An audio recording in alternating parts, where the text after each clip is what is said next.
Esperança e paz. Com alegria estamos aí começando um novo tempo, ou seja, participando desse 19º Encontro de Mulheres Metodistas à Distância. Vejam bem até onde a gente chegou e como chegou com a graça de Deus e com a participação de todas as irmãs e os irmãos. Então nós vamos ter nesse dia a possibilidade de trabalharmos juntas diante do nosso contexto. Temos um tema muito importante e esse tema foi trabalhado aí com toda a Confederação de Mulheres, diversas pessoas participaram. E assim, vamos nós? Qual será o desafio e a temática para nós hoje? Vamos ver? Mulheres nos caminhos da missão enfrentam as dores e renovam as esperanças. Mais do que nunca, creio que esse tema é atual, né? Mulheres nos caminhos da missão enfrentam as dores e renovam as esperanças. E nós vamos convidar, para nós nos colocarmos em pé nesse instante, você pode se aproximar aí da sua irmã, do seu irmão, e nós vamos fazer então uma leitura bíblica. Nós vamos ler juntos e juntas o texto que se encontra lá no livro de Salmos, no capítulo 39, versículo 7. Vamos nos colocar em pé e vamos fazer então esta leitura. Vamos todos e todas ler juntos.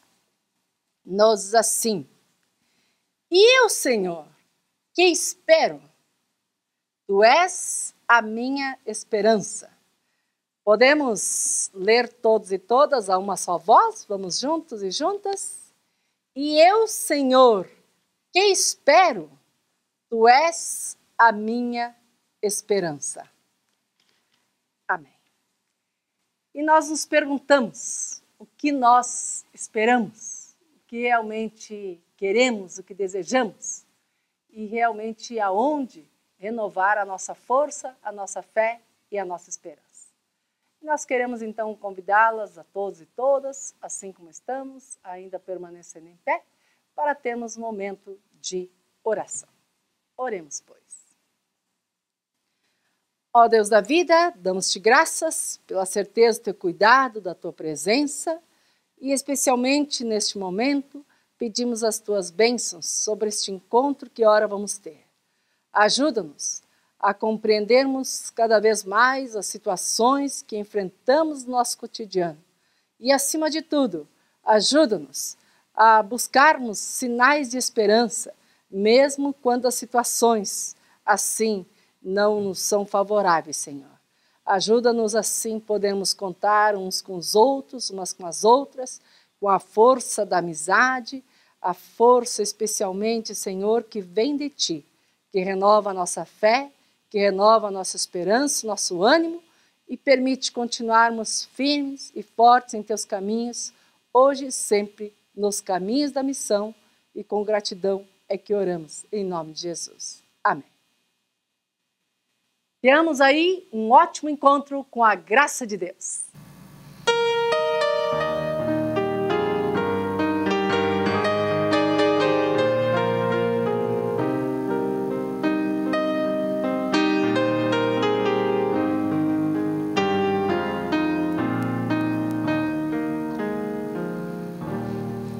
Pelas dores deste mundo, Senhor, imploramos piedade.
paixão, o teu poder sustente o testemunho do teu povo. Teu reino venha a nós, Kyrie eleison.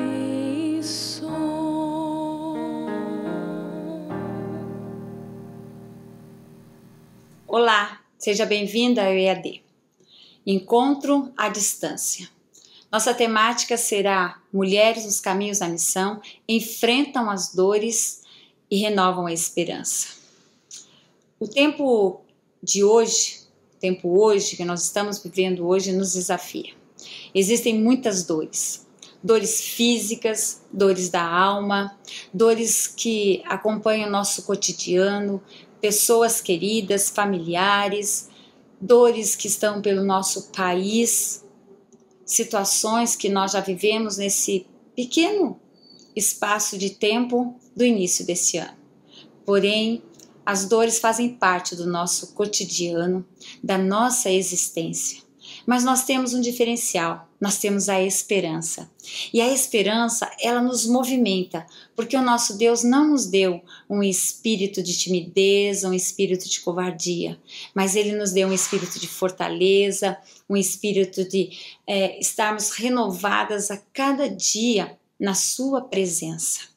E eu quero te convidar a participar então deste EAD, com o coração aberto, tendo a certeza que o Senhor te renova, que o Senhor é a nossa força, a nossa alegria e a nossa esperança diária. Que você possa ser uma mulher comprometida com Deus, de forma que o que você aprender aqui, você possa levar a outras mulheres que ainda não conhecem Jesus, que estão sofrendo dores, sem conhecer o nosso Jesus, que há pouco acabamos de celebrar no momento da Páscoa, do Cristo que veio para levar as minhas dores e que veio para salvar a minha vida e a sua vida. Deus a abençoe e que você renove realmente a sua esperança diariamente em Jesus Cristo. Um bom estudo para você. Deus a abençoe.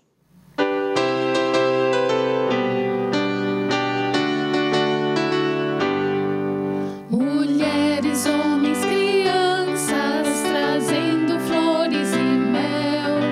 A vida desce com danças, rodando num carrossel. A vida desce com danças, rodando num carrossel. Agora o que mais importa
alegria podermos partilhar um pouco do que o Centro Otília Chaves tem realizado.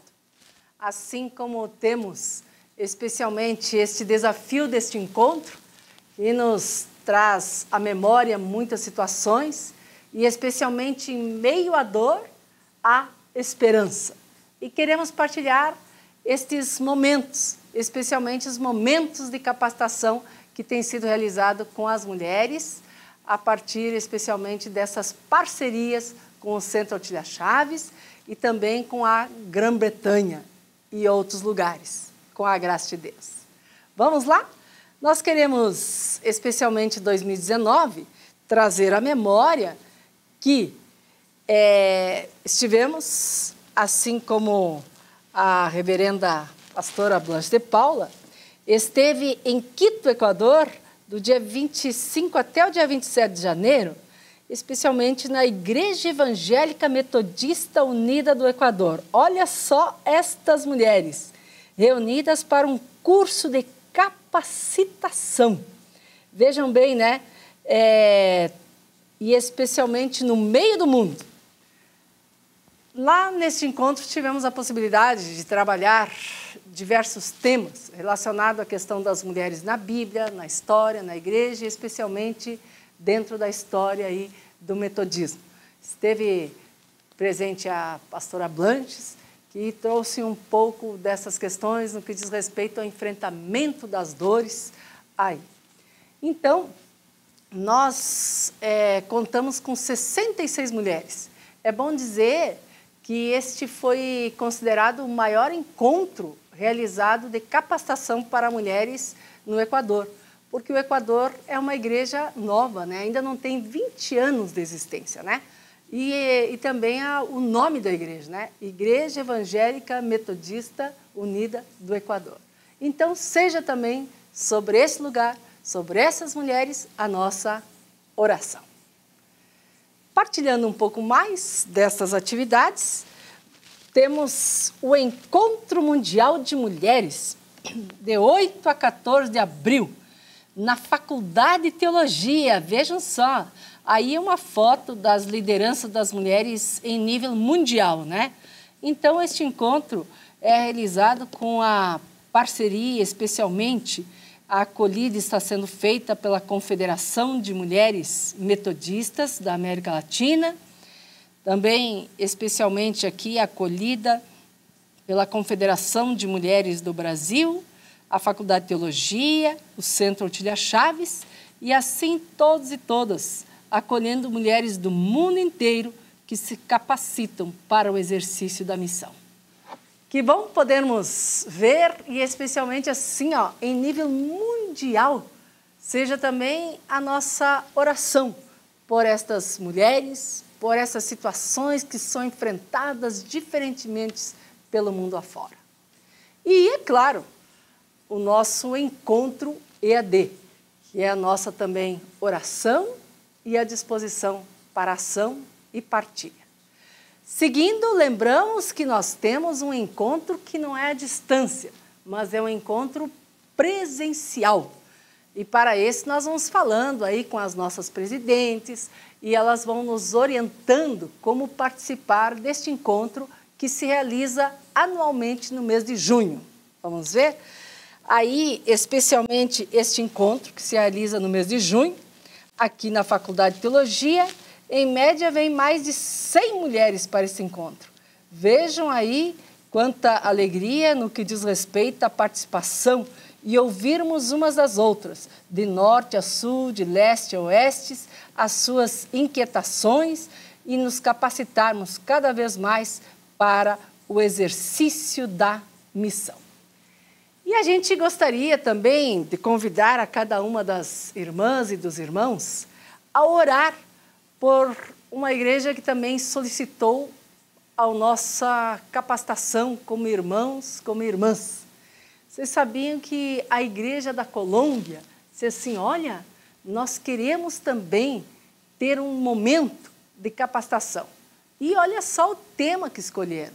Escolheram assim, ó, o tema sobre mulheres na Bíblia, na Reforma Protestante e também mulheres na história do metodismo, especialmente mulheres wesleyanas, para trazer a memória e fazer um processo de capacitação.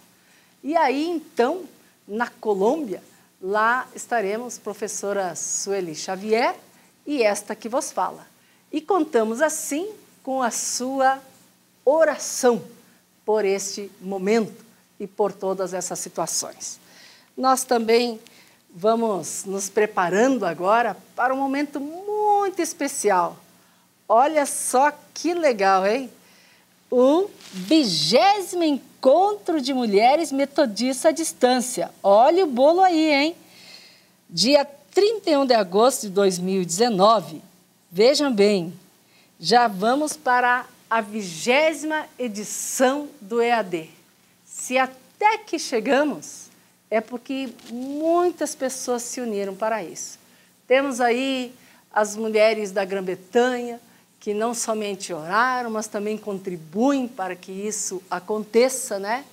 E elas têm também nos ajudado desde a primeira programação.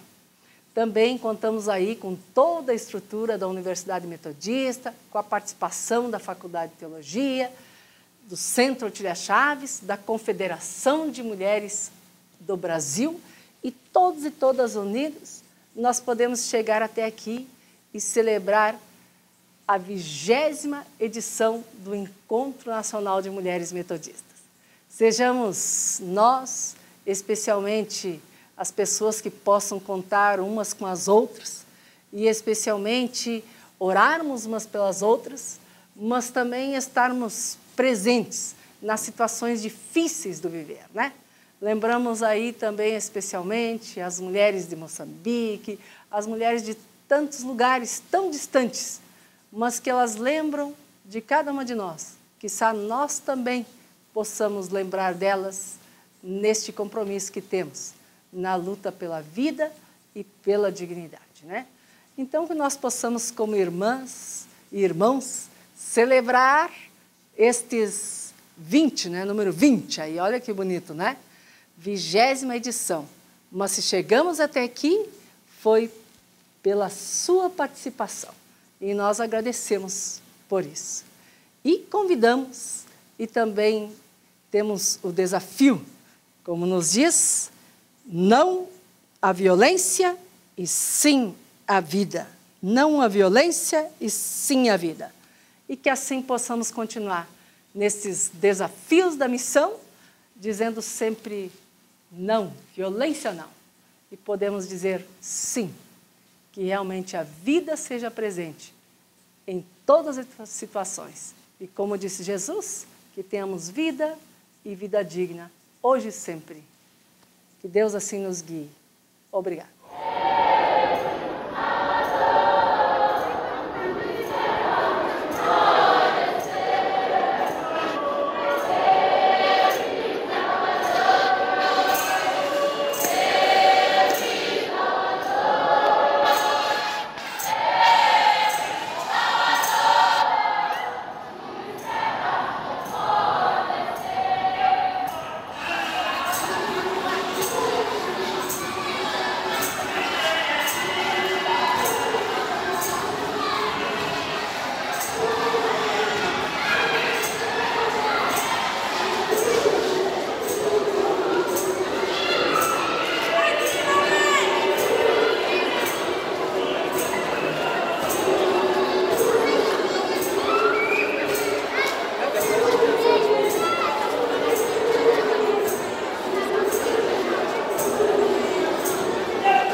a nossa palavra de saudação. A você, mulher metodista, que nesse dia escolheu estar aqui, nesse encontro especial de capacitação via EAD. E nós queremos falar para você da Voz Missionária, essa revista que tem acompanhado a trajetória da mulher metodista por 89 anos. Você sabia que no ano de 1929 foi um ano muito difícil? Foi um ano de crise, uma crise econômica mundial por conta da quebra da Bolsa de Nova York. Nós vimos um clima de desespero, as pessoas sem esperança, e em meio a esse clima, um grupo de mulheres se reúne na Igreja Metodista Central de São Paulo com um objetivo de falar de esperança, de unidade e de comunhão. E aí surge a revista Voz Missionária, essa revista que tem acompanhado a mulher metodista ao longo desses 89 anos. Nesse ano, a Voz Missionária vai completar 90 anos. E qual é o segredo dessa revista?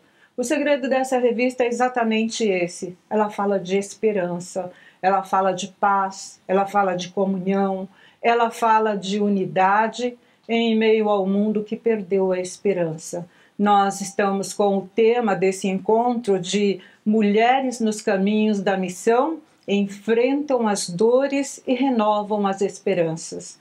E é isso que essa revista tem feito a cada edição, renovar a esperança. Essa revista é a do segundo bimestre e ela está falando do tempo de falar e do tempo de calar. Que nós sejamos mulheres que falam, mas falam uma mensagem de esperança. Esteja conosco nessa caminhada da revista Voz Missionária. Contamos com você.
Olá, mulheres e homens do Brasil e fora do Brasil. Eu sou a pastora Blanches de Paula. Estou aqui para nós conversarmos sobre um tema bastante relevante para nós, que é mulheres nos caminhos da missão, enfrentam as dores e renovam as esperanças. esse tema ele está voltado justamente para os desafios que nós temos enfrentado nos dias atuais, em que nós podemos perceber não só no Brasil, mas também ao redor do mundo, muitas tragédias, muitas situações que têm feito muitas pessoas se perguntarem por que acontece tantas coisas, mas também tem feito com que o sofrimento de muitas pessoas aumentem. Mas, ainda em relação a esse tema, como que as pessoas podem ressignificar as suas dores em meio a tantos desafios e situações trágicas, dramáticas. Por isso eu convido você, mulher, homem, para acolher com a sua reflexão, com a sua oração, com a sua dedicação aí na sua igreja, na sua comunidade, na sua cidade, no seu bairro. Esse desafio de nós conversarmos sobre esse tema, mas também contribuir para a vocação para a qual Deus tem chamado a todas e todos nós, para também sermos as pessoas que consolam as dores e também que consolam as pessoas para que elas possam gerar esperança. Então, que seja um momento aqui, nesses minutos, para nós dialogarmos sobre esse tema. Eu gostaria que vocês dessem uma olhada aqui no nosso slide sobre o tema de hoje, né? Como eu falei, mulheres nos caminhos da missão enfrentam as dores e renovam as esperanças. O versículo básico da nossa conversa de hoje está no Salmo 39, versículo 7. Diz assim o salmista: Agora, pois, Senhor, que espero eu? A minha esperança está em Ti. Então, diante daquilo que nós estávamos falando, né, anteriormente, ao abrirmos o jornal, ao ouvirmos uma notícia, ou a lermos uma notícia, nós podemos, assim como o salmista, dizer: e agora o que eu espero, Senhor? A minha esperança, ela está em Ti. E é por aí que a gente vai abordar o tema das dores. Vamos lá? Nosso diálogo hoje, como eu já falei com vocês, abordará o tema da dor, a sua presença na vida das pessoas e como Deus derrama esperança em meio aos desafios do cotidiano. E aí vem mais uma observação nossa, né, de que quando nós percebemos esse tema, nós temos também, como cristãos e cristãs, aquelas pessoas que colocam a sua fé em Deus, de sermos semeadores e semeadoras de esperança. E esse é um grande desafio nos dias de hoje, onde você pode, talvez, olhar para si, olhar para uma pessoa ao lado, seu vizinho, vizinha, alguém da sua família, do seu trabalho, da igreja, que talvez esteja passando nesse momento por um grande desânimo, né? Um momento em que a pessoa está totalmente entregue a essas notícias ruins ou notícias que nos levam a frustrações. Mas aqui o desafio que tem para nós é um desafio missionário. É um desafio também em que hoje fazer a missão de Deus no mundo é a vocação da escuta, é a vocação do consolo, mas também a vocação que nos ajuda a semear a esperança, a acreditar que quando nós estamos unidos e unidas em oração, em missão, nós podemos sim transformar as notícias ruins em boas notícias. E aí que vem a boa nova do Evangelho. Por isso também a nossa conversa de hoje nos ajuda a trazer à memória o que pode nos dar esperança diante dos desafios do cotidiano. Vamos caminhar mais um pouco. Nós temos aqui uma noção de dor que é bastante relevante desse estudioso, né, chamado Guimarães, que diz assim: a dor é parte integrante da vida, presente ao longo do desenvolvimento humano, desde o nascimento até a morte. E aí você pode pensar, mas espera aí, então eu vou ter que ter dor, né, do início ao fim da minha vida, né, aqui nessa dimensão da vida? Não necessariamente. É que para muitas coisas, inclusive para a gente se sentir bem, a gente vai sentir dor, né? Por exemplo, para nós irmos ao dentista, né? Eu sempre brinco com a minha dentista assim, olha, eu não conheço ninguém que gosta de ir ao dentista, né? Mas às vezes a gente vai precisar sentir uma pequena dor para cuidar dos nossos dentes, né? Me lembro também quando, bem mais jovem, às vezes não tinha uma boa digestão, minha mãe, ela sempre pegava as folhas de boldo, né? E dessas folhas de boldo ela fazia amassava, né? E colocava no copo e fazia aquele tipo de um líquido bem espesso, né? E falava, ó, toma agora. Era horrível, né? Mas depois vinha o alívio, né? Então existem dores que elas serão necessárias até para que a gente se sinta bem. Então é um paradoxo que a gente tem. Para a gente cuidar de uma ferida, às vezes a gente vai sentir um pouco de dor, mas não é uma dor que vai aí se estender para sempre.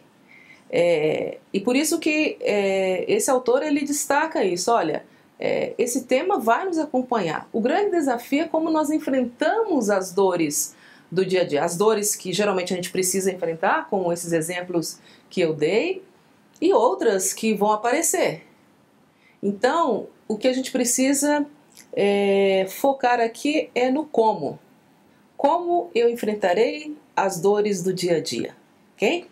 Caminhando mais um pouquinho, dizem os médicos que a dor é um sinal de que o nosso corpo, expressa que algo não vai bem.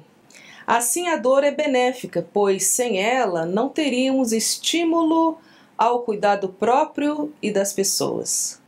Mas não podemos deixar de mencionar que a dor pode levantar questionamentos existenciais profundos. E aí é interessante essa parte, né? Como eu já havia falado, de um lado, hoje a ciência comprova que a dor é necessária porque ela é um aviso. Olha, tem alguma coisa que precisa ser cuidada no seu corpo, tem uma dimensão que precisa ser cuidada, né? Existe uma doença, né, que a pessoa ela não sente dor, e isso é perigosíssimo, né? Porque ela pode acabar tendo feridas, machucados e até grandes doenças e graves doenças, e ela não está sentindo nada, né? Então, dessa dimensão, a dor ela é benéfica, né? Mas existe um outro lado, né? Voltando aqui ao nosso slide, nessa última frase, vejam só essa última frase. Mas não podemos deixar de mencionar que a dor pode levantar questionamentos existenciais profundos, né? Ou seja, existe uma outra dimensão de que não foi por falta de cuidado, né? Por exemplo, com o meu corpo, com uma pessoa, e que às vezes acabam acontecendo situações na vida que me trazem profunda dor, né? A dor, por exemplo, de ver uma pessoa querida doente, uma pessoa querida que faleceu, de enfrentar perdas, de enfrentar, às vezes, mudanças que às vezes a gente não quer. E isso pode trazer uma dor que pode nos tocar existencialmente, ou seja, não só na minha dimensão física, mas no meu espírito, né? Na minha mente, no meu coração. E aí é uma dor que ela tende a ser muito grande, né? Muito profunda para a gente. E às vezes a gente faz perguntas, né? Que nem sempre a gente tem a resposta como a gente gostaria de ter. Então é aí também que entra a nossa reflexão, de que diante das dores que trazem perguntas que nem sempre a gente tem resposta, é saber viver de acordo com a orientação que vem de Deus, que Ele está conosco mesmo em meio às dores que a gente tem até uma resposta e mesmo em meio a dores que a gente não tem resposta. Mas aquele que alivia a dor pode justamente nos ajudar a lidar com todas essas situações que a gente está exemplificando e descrevendo para vocês, né? Então, estar com uma pessoa diante da dor dela é extremamente cristão, né? Isso também faz com que a gente relembre que a prática do Evangelho nem sempre é ter respostas para tudo, mas estar com as pessoas mesmo quando a gente não tem o que falar. O fato de estarmos com a pessoa vai ajudá-la a ressignificar, a colher novas forças para recomeçar, né? Então, vejam que esse é um desafio muito grande nos dias de hoje, né? Para nós trabalharmos aí com um grupo de mulheres, com um grupo de homens, de jovens, aí na vizinhança, no seu trabalho, na sua família, na igreja, né? Em todos os lugares. Como que trabalhar a dor da pessoa e respeitar a dor que ela está sentindo é extremamente importante para que ela sinta depois um alívio, né? Caminhando um pouquinho mais, aí nós colocamos para vocês uma classificação, uma tentativa de classificação das dores, em linhas muito gerais, tá? Dor aguda, então uma pessoa pode ter, a pessoa está tendo uma dor aguda, é um termo muito mais da medicina, né? A duração dessa dor é relativamente curta, pode ser de minutos a algumas semanas, né? Então pode ser um machucadinho que a gente fez, um tombo leve, né? Que a gente sentiu uma dor aguda.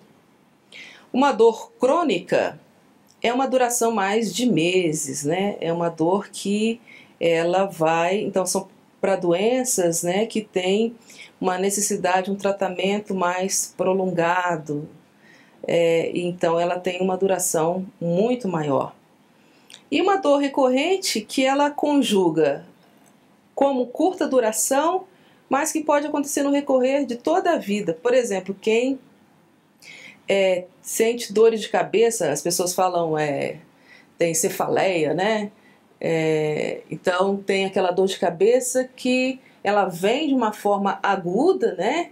Ela talvez não dure meses, mas ela acontece várias vezes no decorrer da vida. Então aqui é um quadro, né?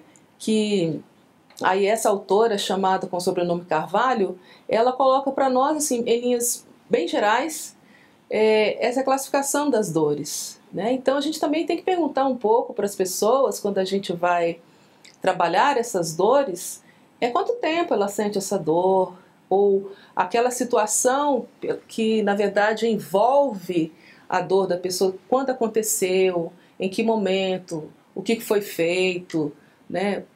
Se ela pediu ajuda, se a pessoa não pediu ajuda. Por quê? Muitas vezes a gente percebe que as pessoas nem choraram as suas dores, né? Elas não tiveram a oportunidade de partilhar a sua dor, falar sobre os seus sentimentos, a vontade do que ela tem que fazer, tem de fazer.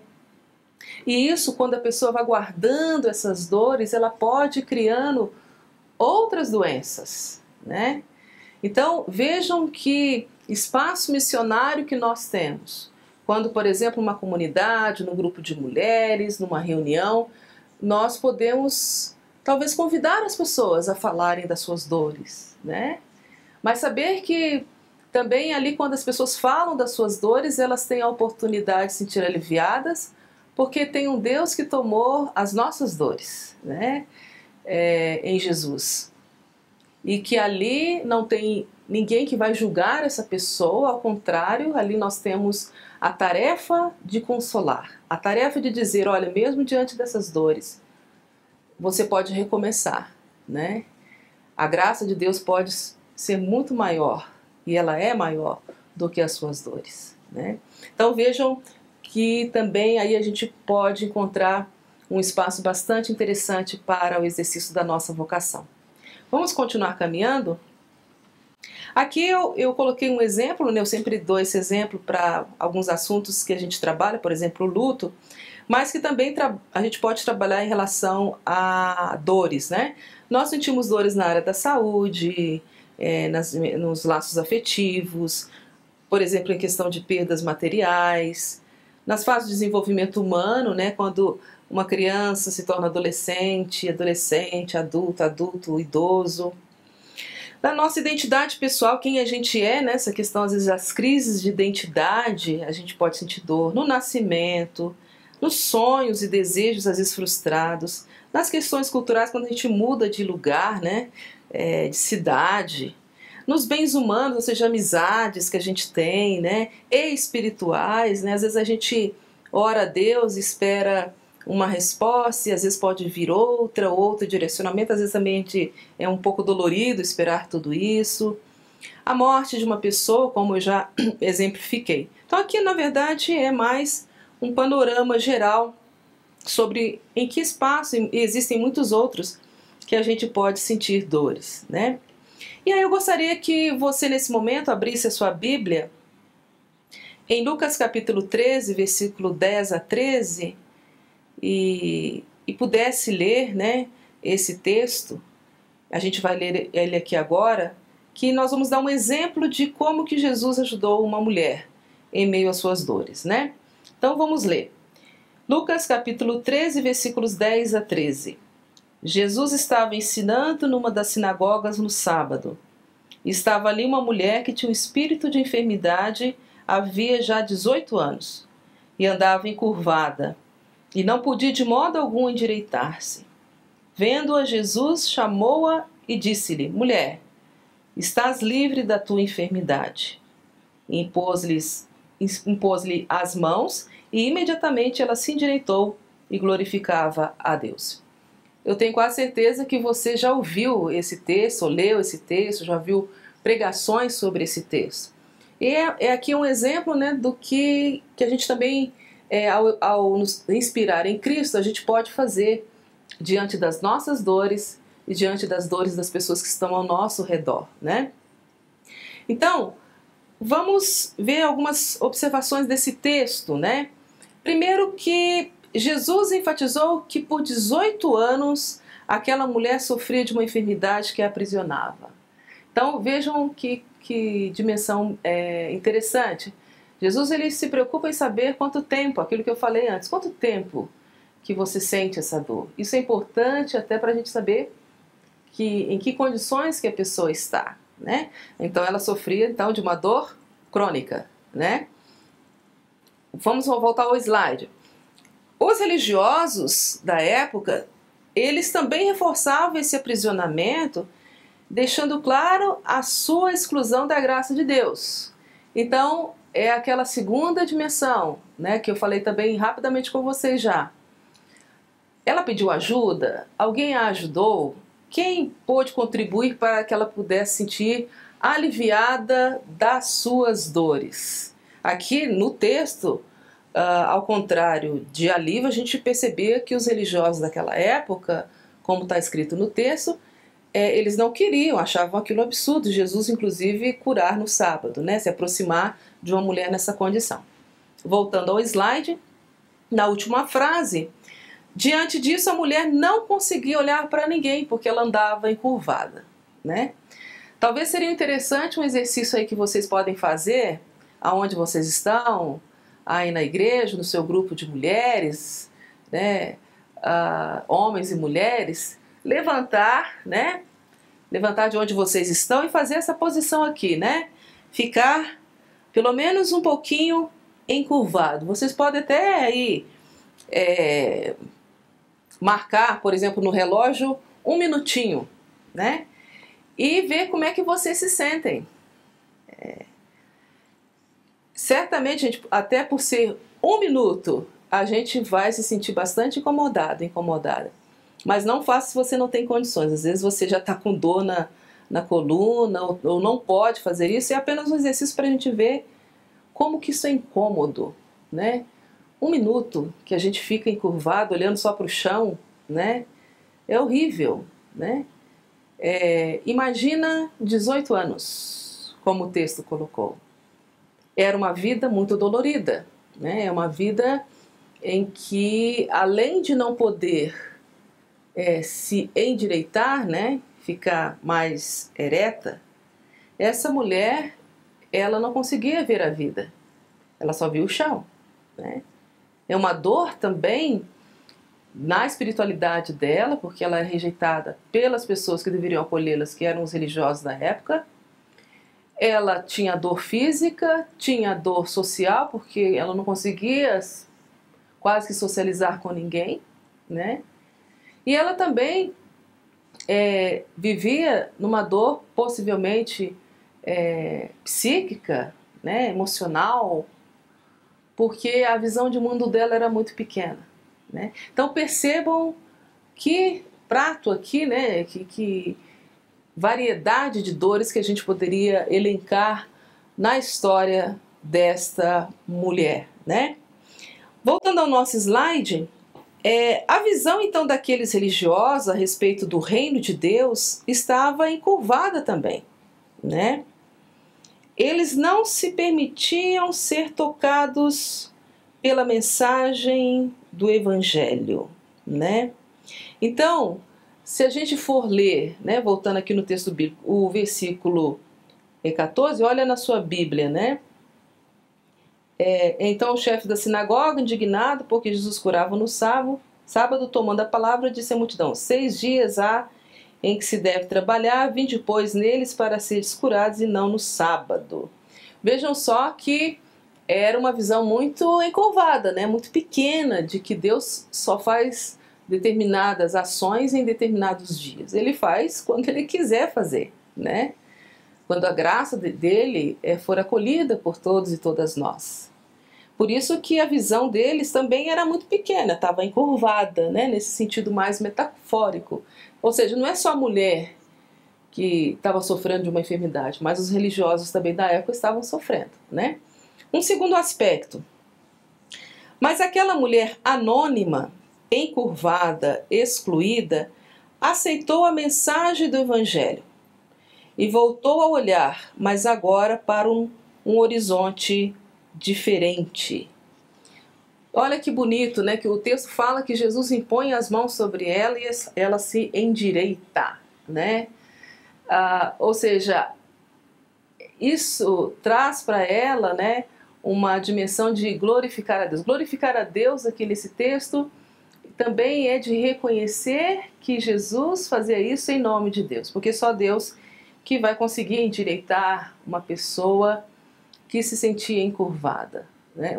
Ou seja, suas dores eram tão grandes que ela ficava olhando só para baixo, né?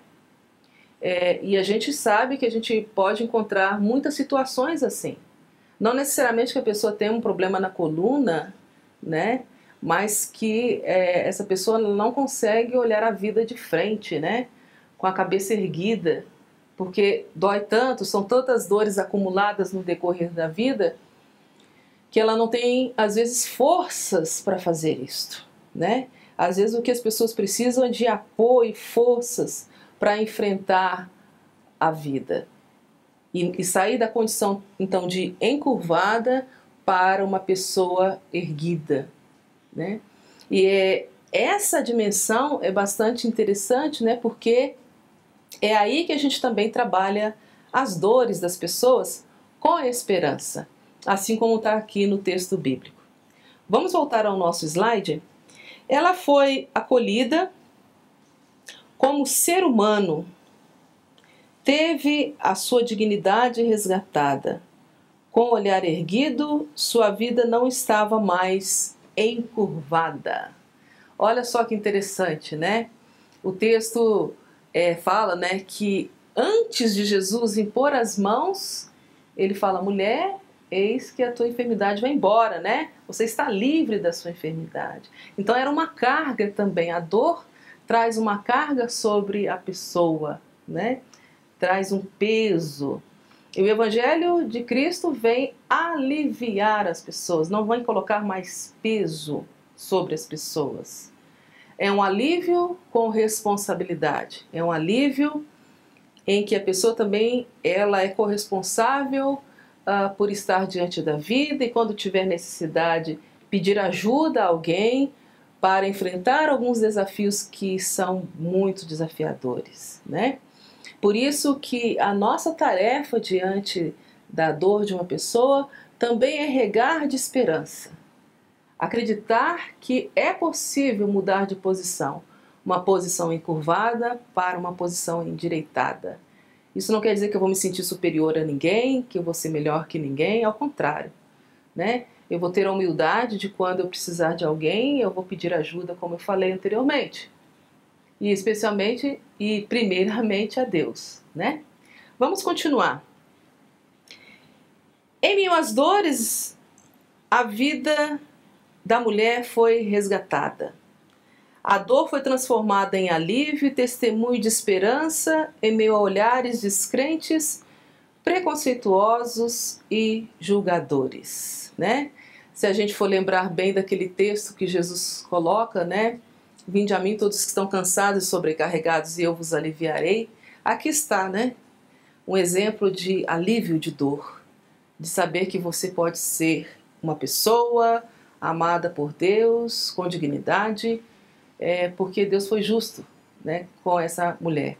Voltando ao nosso slide, Jesus transformou a dor em mudança de horizonte, a vida ficou mais bonita e repleta de graça.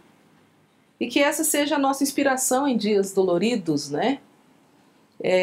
Ou seja, descobrir também um outro horizonte de vida é não ficar também preso ou presa naquilo que tem a tendência de nos encurvar, né? Onde as dores colocam a gente olhando só para baixo e não para frente, né?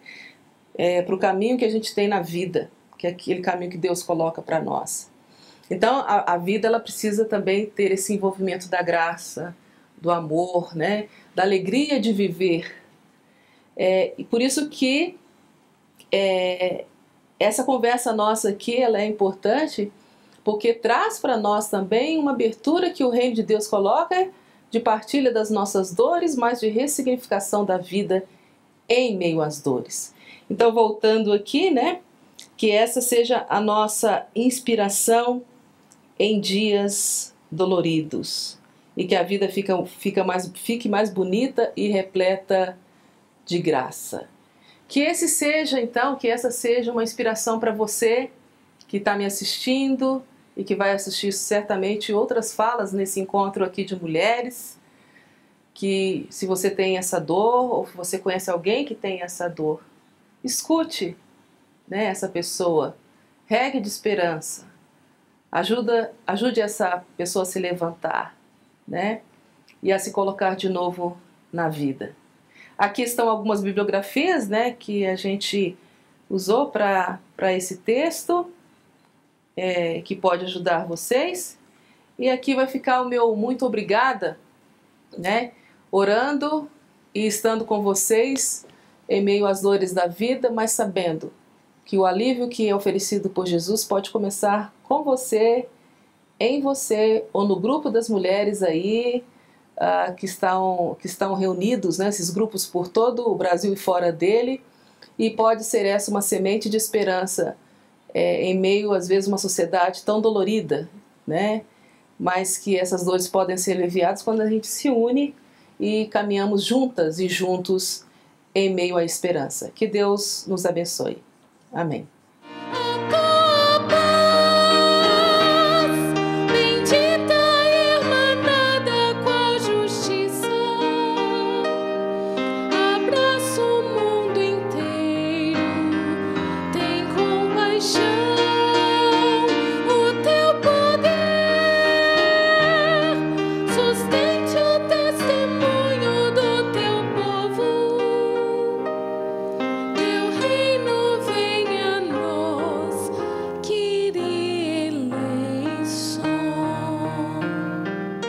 Minha irmã, meu irmão, fomos convidados para estar aqui, falar com vocês a respeito do sofrimento humano. Sentimos honrados por estar aqui, porque ao longo da nossa vida, e a minha vida é longa, tenho vivido bastante tempo, 87 anos, realmente a gente tem sentido que o sofrimento faz parte da nossa vida, do nosso viver. Porém, as vitórias e as alegrias superam todas essas realidades do nosso convívio. Mas diante desse sofrimento, diante dessa realidade da nossa vida, como enfrentar as dores da alma, aquelas que atingem o recôndito mais profundo do nosso ser? São muitas, muitas as dificuldades, os sofrimentos, mas como superá-las? Vejamos então como a gente pode superar essa questão. Primeiramente, gostaria de falar sobre a dor da solidão. A solidão é, na realidade, alguma coisa que incomoda por demais as pessoas. E nós vivemos numa sociedade hoje onde a solidão se constitui num dos problemas mais cruéis da existência humana, porque há pessoas que estão no meio do povo, mas estão na solidão, estão vivendo essa solidão. Mas nós podemos compreender, e melhor a compreensão podemos ter e afirmar que a solidão é um sentimento que se manifesta de forma profunda de sensação de vazio e isolamento. É aquela sensação de vazio e isolamento. A solidão é mais que sentimento de querer estar sozinho, de estar se sentindo sozinho ou de querer estar com alguma companhia. Não é bem assim. A solidão, na realidade, muitas vezes as pessoas estão no meio dos outros e estão se sentindo sozinhas. Portanto, é importante que nós tenhamos essa sensação e essa visão da vida, seja por força de circunstância ou por escolha própria.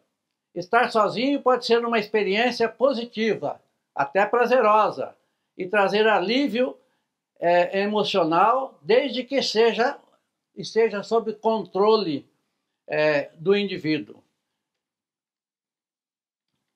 Desta forma, nós podemos entender que a solidão, imposta pelas circunstâncias, quando então a pessoa passa por um estado de profunda separação, isto pode manifestar sentimentos desagradáveis, sentimento de abandono, de rejeição, insegurança, ansiedade, falta de falta de utilidade, insignificância e outros tantos sentimentos.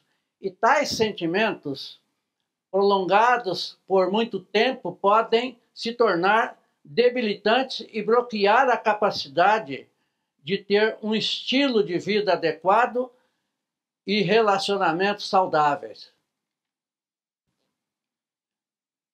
A baixa da autoestima pode dar início à desconexão social e pode levar à solidão patológica. A pessoa pode ter um sentimento de solidão por várias razões, e muitos eventos da vida podem estar associados a essa realidade. A falta de amizade, a falta de convívio com as pessoas, a criança que no período da sua infância, na primeira infância, teve alguma coisa que ficou afastada, de certa forma, do convívio social, na adolescência também, e essas coisas podem ser marcadas, causando, então, a repressão, e aí pode manifestar em outro tempo. Entretanto, nós podemos afirmar: o ser humano é um ser social, um ser gregário, não consegue viver sozinho, depende de seu semelhante. Aceitar tal realidade e lidar adequadamente com essas condições, embora sendo único, depende do outro e é fator preponderante. Aprender a direcionar a vida de forma adequada, satisfatória. é condição humana esta. Outro sim, para a edificação do si mesmo, é fundamental que tenhamos momentos na vida de solidão, meditação, reflexão e oração. Assim, nós podemos ver que, diferente da solidão, porém, há duas principais são a voluntária e a involuntária. Isto é, nós podemos classificar a solidão em duas realidades, a solidão voluntária e a solidão involuntária. Para a edificação espiritual de todas vocês, de todos vocês, nós apresentamos aqui alguns tópicos que são interessantes e alguns pensamentos. Por exemplo, tem versículos bíblicos que Jesus nos apresenta quando diz assim: Mestre, qual é o grande mandamento na lei? Respondeu-lhe Jesus: amarás o Senhor teu Deus de todo o teu coração e de toda a tua alma e de todo o teu entendimento. Este é o primeiro e grande mandamento. O segundo, amarás o teu próximo como a ti mesmo. Desses dois mandamentos dependem toda a lei e os profetas. Quanto, porém, ao amor fraternal, diz o apóstolo São Paulo, não necessitais de que vos escreva, visto que vós mesmos estáis instruídos por Deus que vos ameis uns aos outros. E assim nós entendemos que o amor, a capacidade de se reunir com as pessoas, isso é muito importante. Que esses textos possam inspirar a vida da gente, a inspiração para prosseguir alegremente na grande jornada do viver solícito. Gostaria de considerar, depois da solidão, a dor da dúvida. A dor da dúvida é uma dor que incomoda muito as pessoas. As incertezas da vida são inevitáveis, pois não somos perfeitos e nem tampouco capazes de prever o futuro. Daí, muitas vezes, o estado de ansiedade. A insegurança tem como um de seus pilares a dúvida, pois quem está seguro em suas posições não precisa ter dúvida e, naturalmente, não as tem. A incerteza também pode não conter dúvida, pois porque não estar certo de algo não significa estar duvidando. Portanto, a dúvida pode atingir um patamar, e aí é que é a questão que é perigoso, um estado de dúvida pode levar a pessoa a um patamar de beirar a patologia. É o caso, e especificamente esse aqui eu gostaria de considerar bem, é a questão do ciúme, que por ser resultado da insegurança, está imbuído de dúvidas. A pessoa ciumenta sofre muito, pois vive em constantes incertezas e inseguranças. Podemos afirmar, portanto, que os ciúmes pode ser comparado a um poço sem fundo. Quanto mais cava, mais fundo ele vai ficando. Não há limites. Há também as dúvidas quanto ao futuro. Essa questão das dúvidas quanto ao futuro é alguma coisa muito interessante para todas as pessoas, especialmente as pessoas a partir da segunda metade da vida, a partir dos 40, 50 anos para frente, a segunda metade da vida, que são pessoas que às vezes têm muita crise de dificuldade de entender exatamente os seus limites dentro dessa questão e ficam inseguras. E o futuro, a eternidade, tudo isso é alguma coisa que preocupa as pessoas. A questão da vida após a morte são realidades que estão além dos limites das nossas condições humanas. Limitações, nós entendemos as limitações como somos gente, mas que por sermos humanos, somos inteiramente dependentes de Deus e um dos outros, dos recursos que podemos ter nos libertar das angústias do viver cotidiano é a fé. Então, um dos recursos que nós temos para conviver com essas inseguranças do cotidiano é a fé. A fé é um atributo exclusivo de um ser racional. A fé é um atributo exclusivo de um ser racional, mas transcende a razão. Sem razão não é possível ter fé, mas a razão não explica a fé. Portanto, concluindo a questão dos ciúmes, é preciso que a pessoa busque, de alguma forma, se adequar às realidades da sociedade, junto com a sociedade, e trabalhar essa questão, porque o ciúme não tem limite. Quanto mais a pessoa vai procurando explicações, mais a pessoa tem dificuldade. Eu me lembro que, atendendo no consultório, porque além de pastor eu sou psicólogo clínico, atendendo no consultório, uma mulher, por longo tempo eu atendia essa mulher, e ela era extremamente ciumenta, tinha um ciúme muito grande do marido. Eram pessoas que estavam bem de vida, em condições boas de vida. Até que chegou um momento que ela contratou um detetive que acompanhou o marido por algum tempo. O marido viajava muito e acompanhou o marido por algum tempo.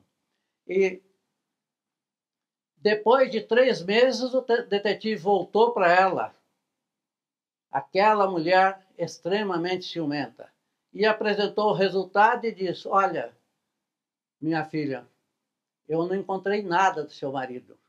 E ela simplesmente responde para ele: quanto ele te pagou para você dar esse resultado? O ciúme é assim, não tem fim. Então nós precisamos trabalhar isso de maneira mais adequada. Muitas vezes é necessário até fazer alguma terapia, buscar algum meio, um aconselhamento pastoral adequado, um psicólogo, uma psicóloga que possa atender. Isso é uma coisa importante. Agora, como decorrência também de todas essas coisas, nós adentramos agora nos relacionamentos interpessoais. Os relacionamentos interpessoais também está envolvida a questão da insegurança. Como pessoas, como gente, somos naturalmente diferentes uns dos outros. Mas, embora isso seja muito bom, apresenta dificuldades. O fato de sermos diferentes uns dos outros é uma questão muito, muito boa, mas tem suas dificuldades, porque nós pretendemos que as pessoas pensem como a gente pensa e viva como a gente vive e que tenha sentimentos como os nossos sentimentos. Mas não é assim. Os bons relacionamentos acontecem exatamente por causa das diferenças que temos uns dos outros. Há até um adágio popular que se diz que 2 bicudos não se beijam.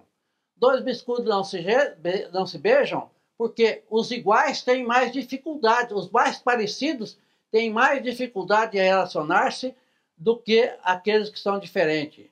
A compreensão da outra pessoa, do outro, é muitas vezes causa de conflitos, contendas e desavenças.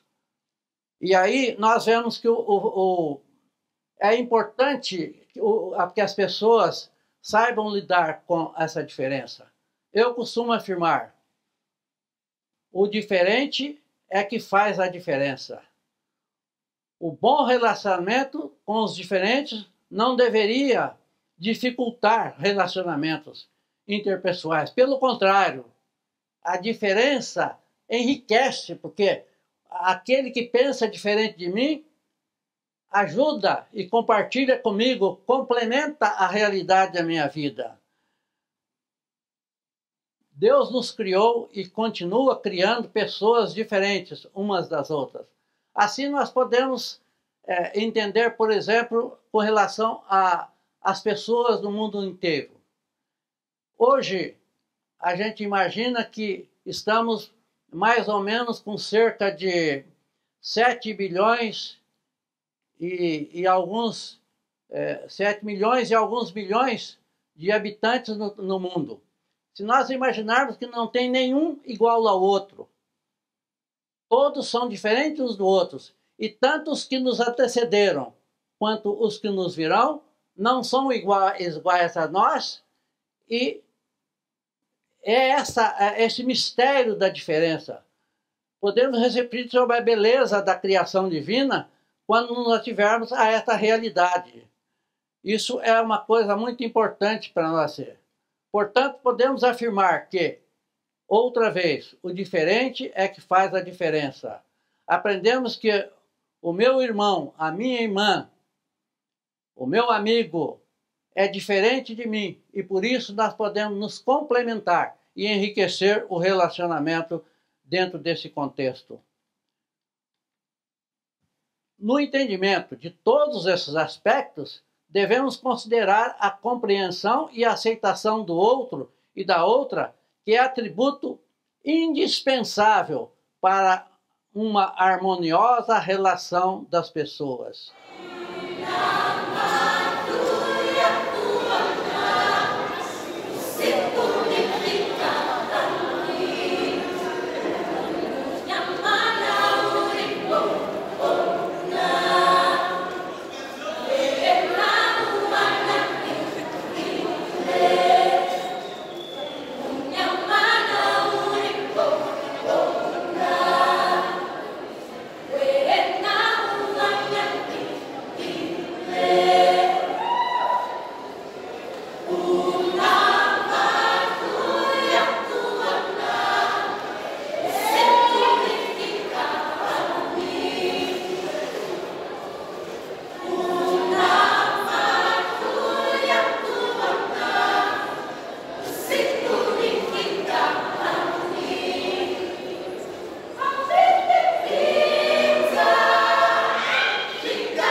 Agora, nós passamos a referir a um outro tópico, também que está dentro do contexto do sofrimento humano, é a dor do luto.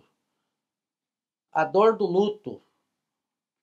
Luto, a gente imagina sempre quando fala em luto, nós temos a tendência de imaginar que morreu alguma pessoa de nossa intimidade, pai, mãe, marido, esposa, enfim, filho. Então é o luto. Não. Luto, no entender da psicologia e da própria filosofia, luto são grandes perdas da nossa vida. Não precisa necessariamente ser alguém que amamos. Pode ser o rompimento de um relacionamento amoroso, a perda de um objeto estimado, a perda de emprego. Nas situações de luto, o confronto com a realidade é fator preponderante. Então, na questão do luto, o encontro com essa realidade é fator preponderante. É o confronto que nos conduz à aceitação da perda. quando a perda é negada, aí nós usamos até um que se chama, na psicologia, de um mecanismo de negação. Então, nós negamos a realidade. Então, é importante que a gente pense nisto. Por quê? Há uma porção de perdas, e quando foi perda, elas são irreparáveis. O que perdeu, perdeu. Quem morreu, morto está. E nós temos que aprender a conviver com esta realidade. Muitas vezes são acometidos de sentimento de onipotência, pretendendo que o que foi não deveria ter sido. É uma questão de onipotência das pessoas. Pretender que o que aconteceu não teria acontecido, se já aconteceu, então não é nada, não há possibilidade alguma de retomar essas questões. Então, é preciso que a gente tenha uma firmeza no confronto com o luto, lidar com isto, mas também ter paciência, porque o luto não se consegue trabalhar com ele adequadamente tão rapidamente.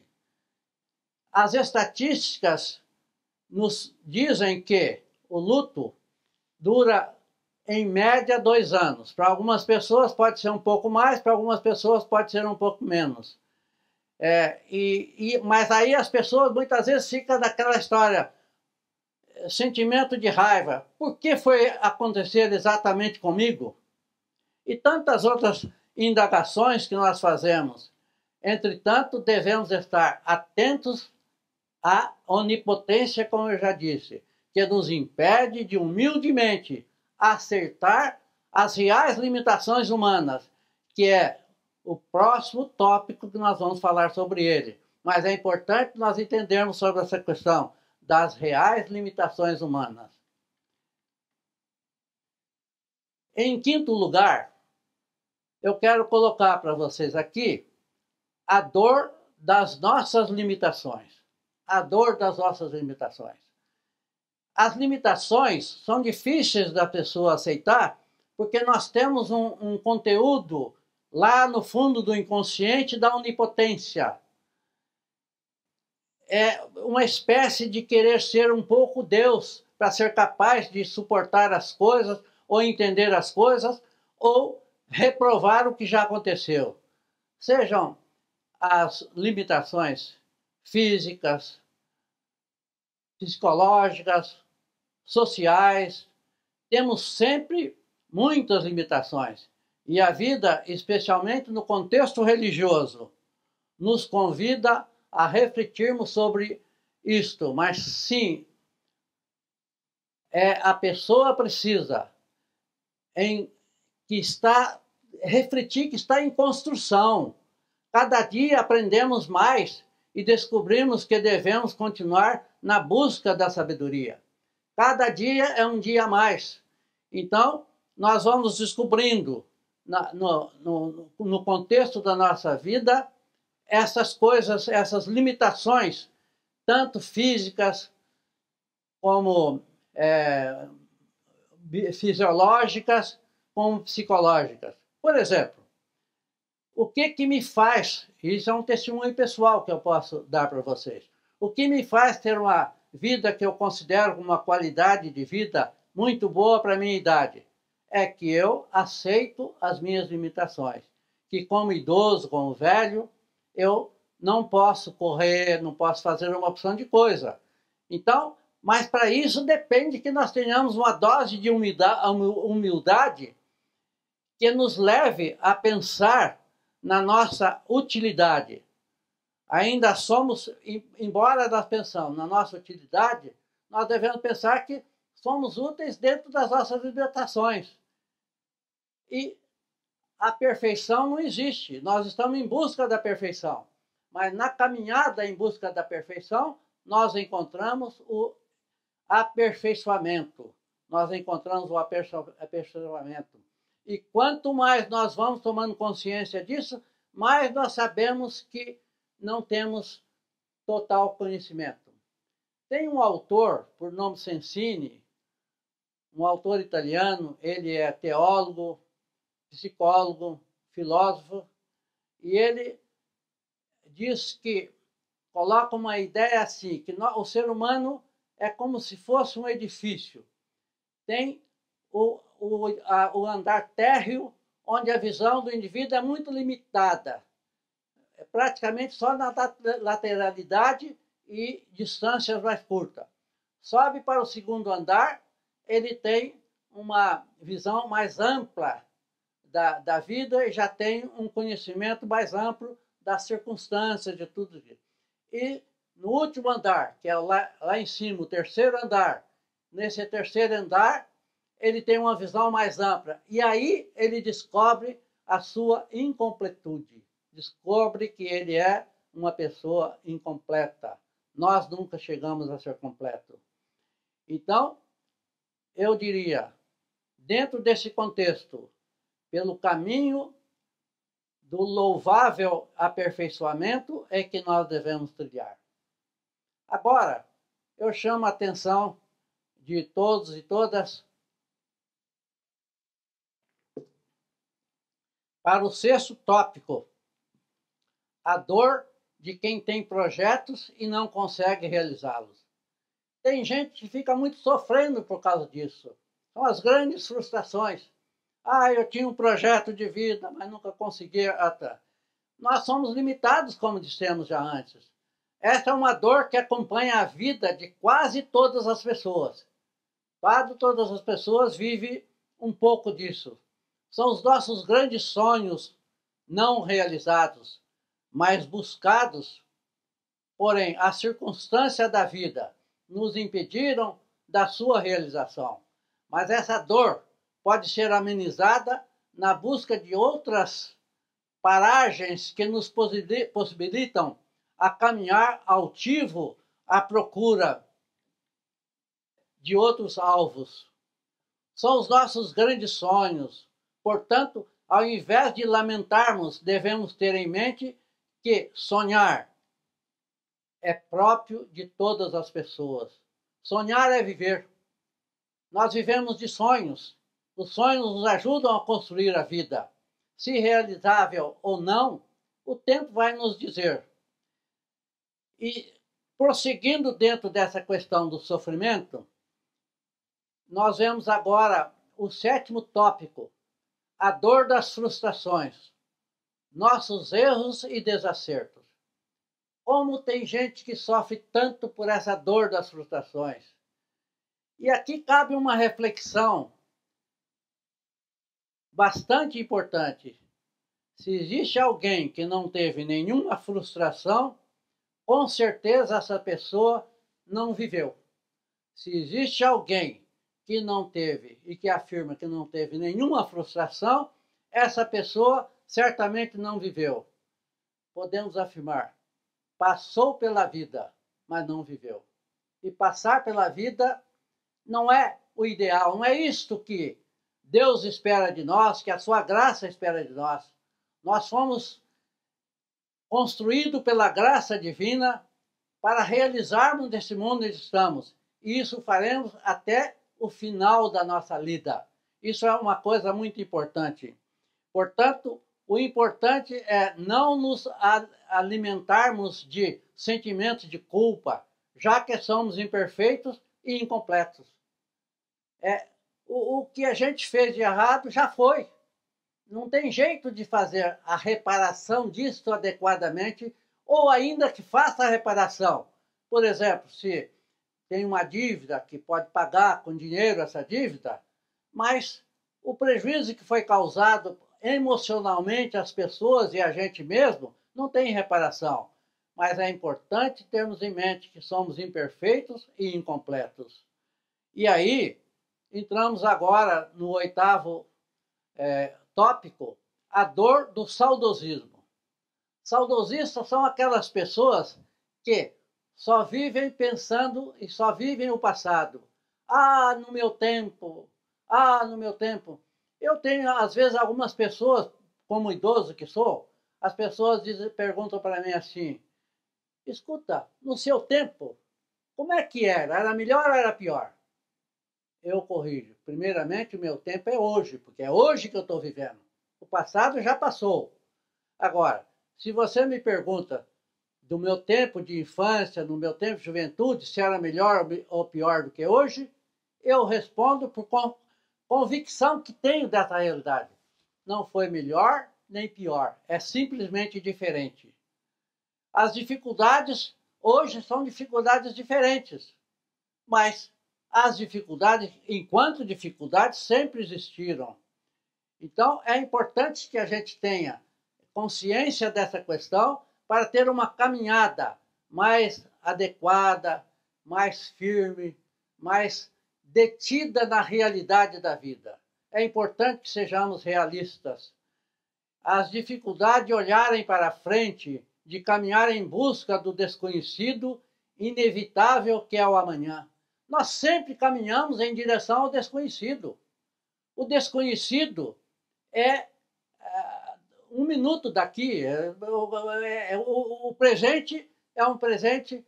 Até há alguma, e eu posso afirmar essa convicção, que nos ajuda a refletir sobre isso, que o passado não existe, o existencialismo diz isso. O passado não existe porque já passou. O futuro não existe porque ainda não chegou.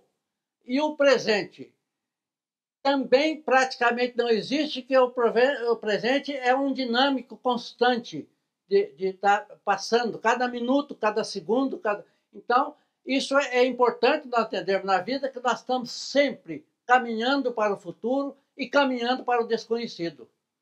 Eu não sei o que vai me acontecer daqui a pouco, mas a gente vai com a esperança e com a expectativa de vislumbrar altaneiramente um futuro promissor, sem, contudo, deixar de ter os pés no chão.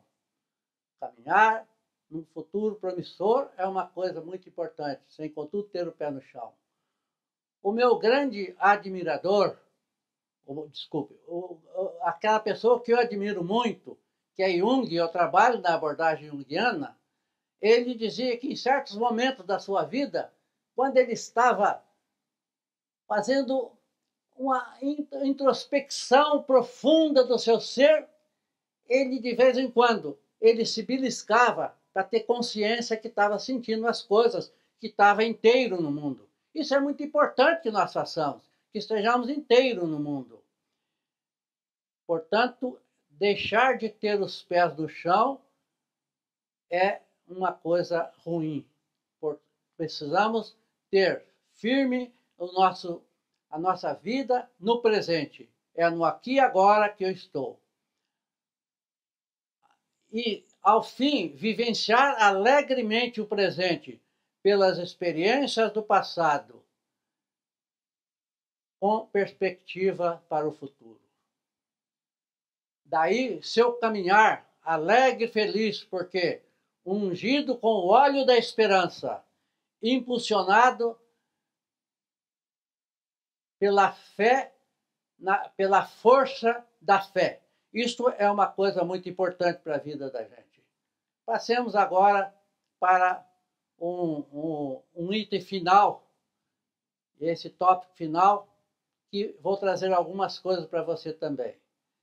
Que é o 9. Enfim, são as dores do cotidiano sem as quais não se vive. Enfim, são as dores do cotidiano sem as quais não se vive. Essas dores do cotidiano é exatamente o que nos edifica, pois que são realidades do estar sendo no mundo, porque é no mundo que estamos vivendo. Estar presente no mundo, estar sendo no mundo, de carne e osso, na realidade do presente, isso é muito importante. Mas Deus em Cristo nos apresenta os sinais da esperança.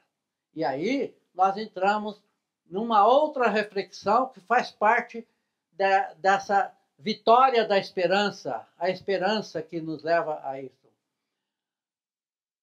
A esperança aponta que todas as situações de dor havemos de ter esperança.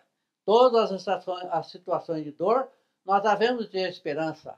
A esperança é a mola mestra que, pela graça divina, nos impulsiona à superação das dores inevitáveis da vida.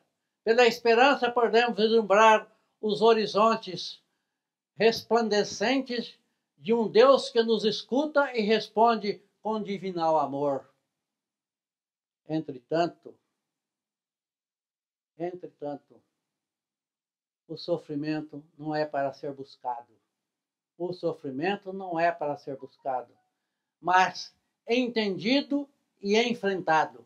O sofrimento é para ser entendido e confrontado realmente.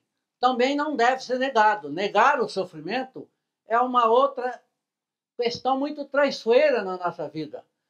Faço de conta que estou bem. Faço de conta que estou bem de saúde. Esqueço da doença. Aí morre da doença. Tem uma concepção que eu coloco aqui para vocês a respeito disso. Por exemplo, a pessoa idosa que vive pensando no passado, refletindo sobre o passado, ele tende a voltar e encurta a sua vida. Mas o idoso que pensa no futuro e vai caminhando para o futuro, tal qual eu tenho feito, pelo menos na minha vida. Então, isso também é muito importante para que nós estejamos refletindo sobre essa questão. Daí, entendermos a esperança como sustentáculo do presente. A esperança é sustentáculo do presente. E aqui nós temos algumas coisas. Quando nos referimos à esperança, estamos usando o verbo esperançar, não o verbo esperar. Quando estamos usando a esperança, estamos usando o verbo esperançar, não o verbo esperar. O apóstolo São Paulo define bem o sentido da esperança em Romanos capítulo 8, verso 24. Porque na esperança fomos salvos. Ora, esperança que se vê não é esperança, pois o que alguém vê, como espera? É isso. O que nós estamos vendo, nós esperamos, já está presente. A esperança nos leva a confiar nesse futuro, que nós temos um Deus promissor, um Deus bom, um Deus que nos caminha.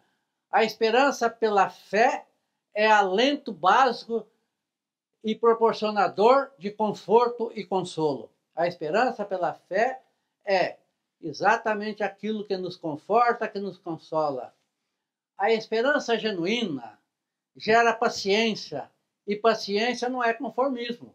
Quando eu falo em confidência, não é conformismo, mas sim a aceitação de uma realidade que nós confrontamos essas realidades. Quem com fé e esperança sofre é devidamente confortado. Quem com fé e esperança sofre é devidamente confortado. Portanto, estribado na experiência do passado,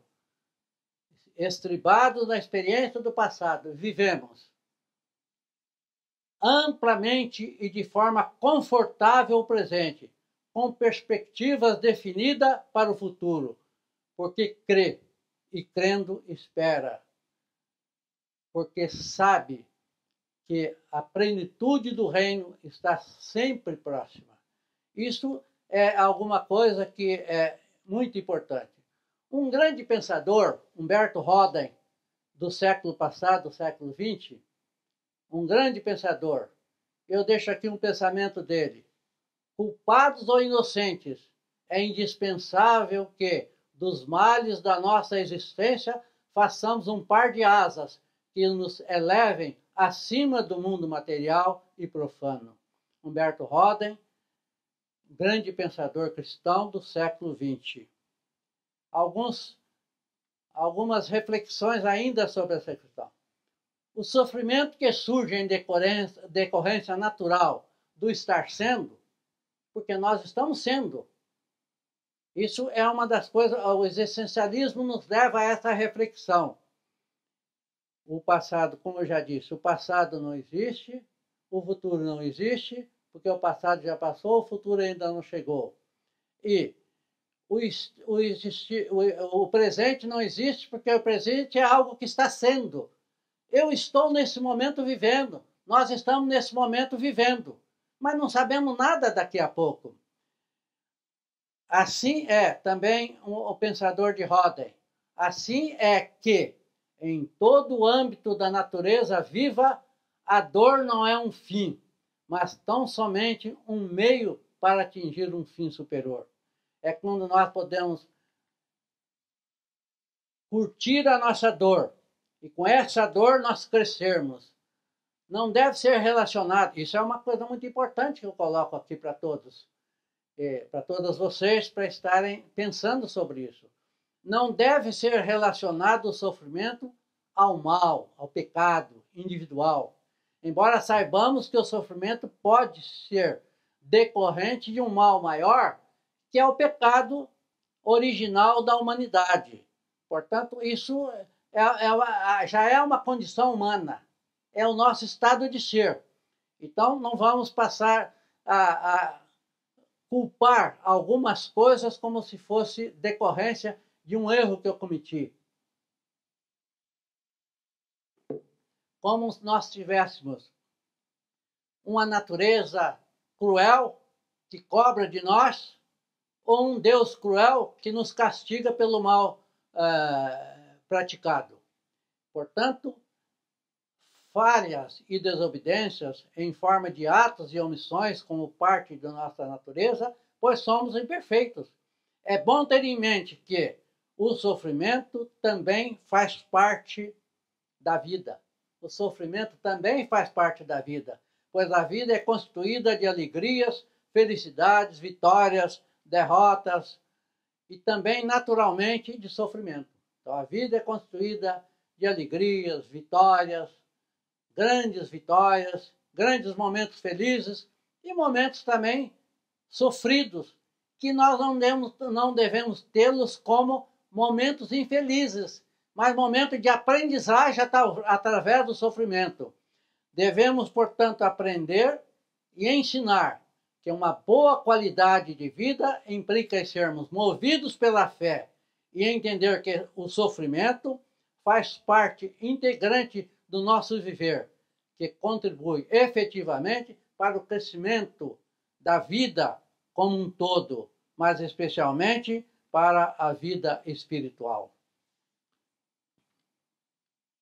Aqui eu trago alguma reflexão. Numa visão alquímica, a alquimia é aquilo que fazia o sistema de purificação através do cadinho. Numa visão alquímica, esse pensamento eu trago para vocês, um pensamento meu, que eu acho que faz parte da minha convicção de vida. Numa visão alquímica, poderíamos dizer que o sofrimento é o cadinho que purifica o espírito. Numa visão alquímica, poderíamos dizer que o sofrimento é o cadinho que purifica o espírito.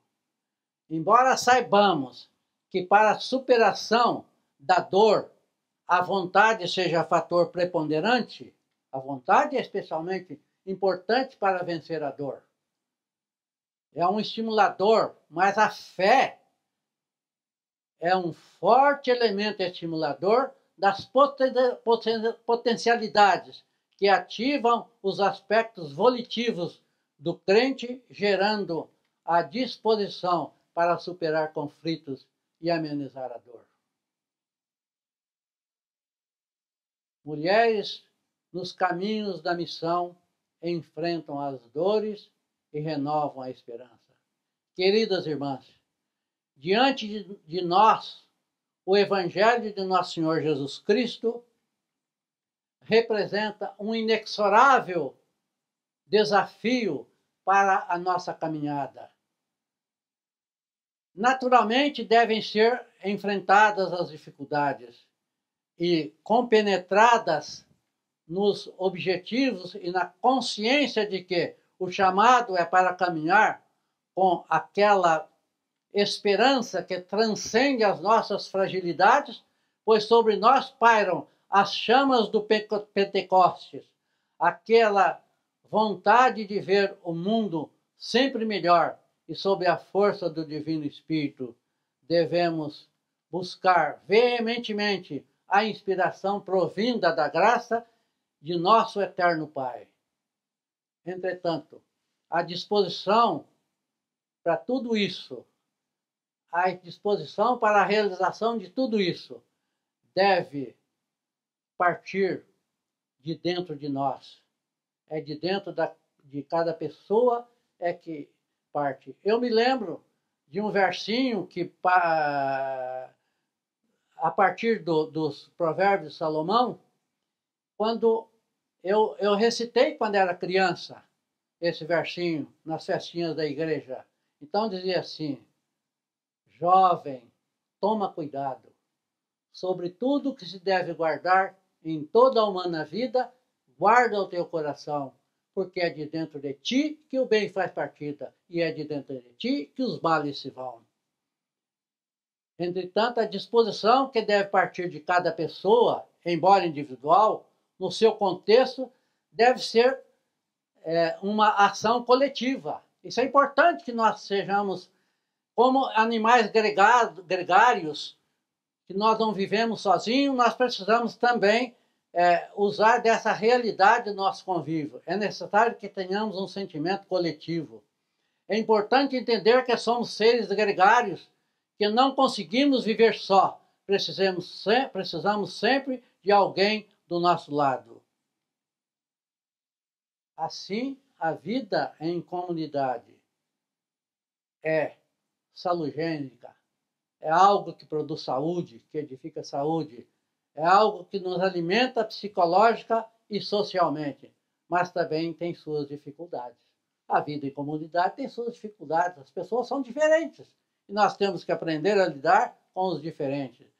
É com muito carinho que dedico para todas e todos as palavras de Jesus.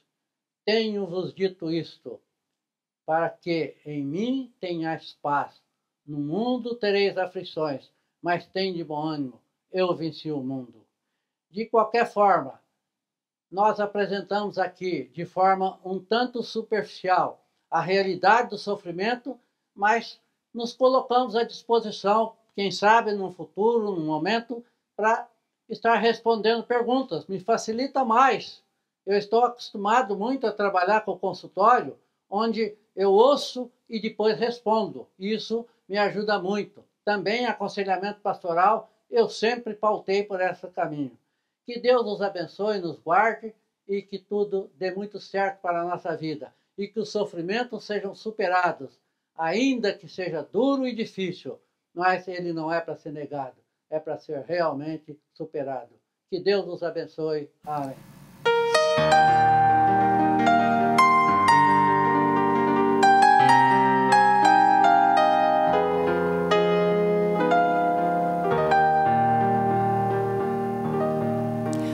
Por saber quem tu és, teu poder, tua glória, eu me inclino a teus pés, Senhor.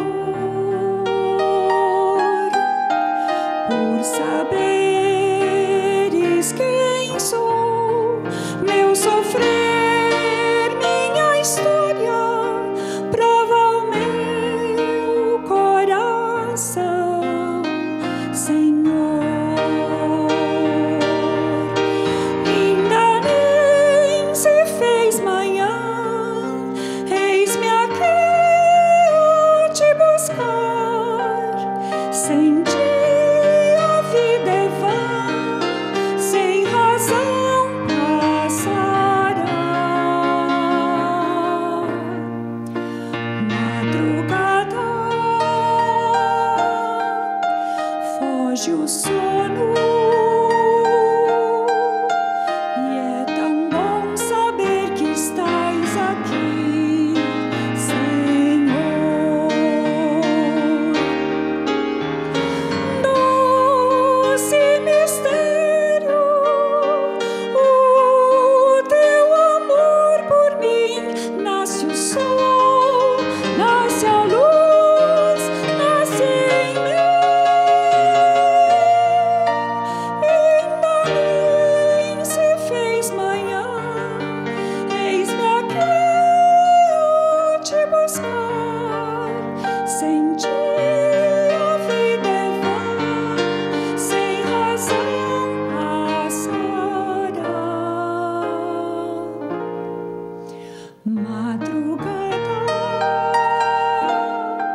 noite o sono.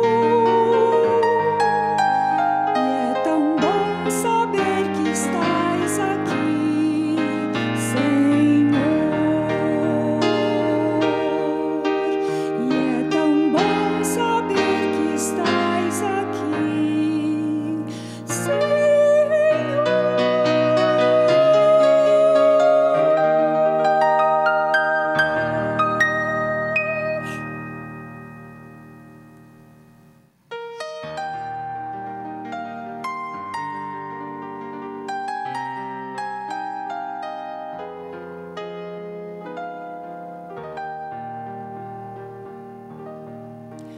Por saber